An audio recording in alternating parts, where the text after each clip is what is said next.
Salut à toi, alors je te fais cette petite vidéo aujourd'hui pour te donner un conseil qui va t'aider à avoir moins de pression en tournoi. Alors l'une des choses qui fait que tu peux avoir de la pression quand tu joues un match en tournoi, c'est souvent que tu joues pas une personne en face de toi, mais tu joues un classement.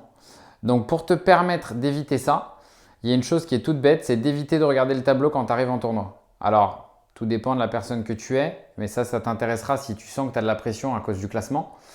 Mais soit le classement te permet de te donner beaucoup plus de force et ça te motive à aller chercher une perf ou aller battre un joueur, soit ça te rajoute de la pression parce que tu dis que tu n'as pas le droit de perdre contre tel classement, que tu n'as pas le droit de perdre contre telle personne.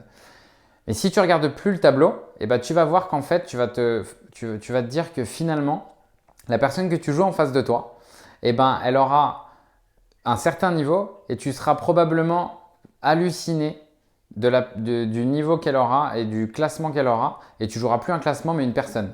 Je vais te donner une petite anecdote qui m'est arrivée.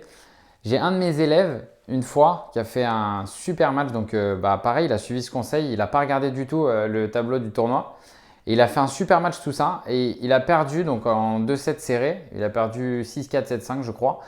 Et il a perdu contre un joueur qui était 2 classements au-dessus de lui et il était lui-même étonné parce qu'il s'est dit mais je ne pensais pas que j'étais capable de jouer ce niveau-là contre un joueur de ce niveau-là. Tu vois? Et du coup, ça lui a permis de se lâcher et de prendre conscience que finalement, cette barrière psychologique, elle venait du fait qu'il ne jouait pas un joueur, donc il n'essayait pas de trouver des solutions pour battre la personne qu'il avait en face de lui, mais il se mettait de la pression parce qu'il jouait un certain classement. Ok? Voilà mon conseil du jour. Donc si tu as aimé cette vidéo, surtout tu n'hésites pas à me mettre un like. Dis-moi ce que tu en penses en commentaire et je te dis à bientôt pour un nouveau conseil. Allez, ciao!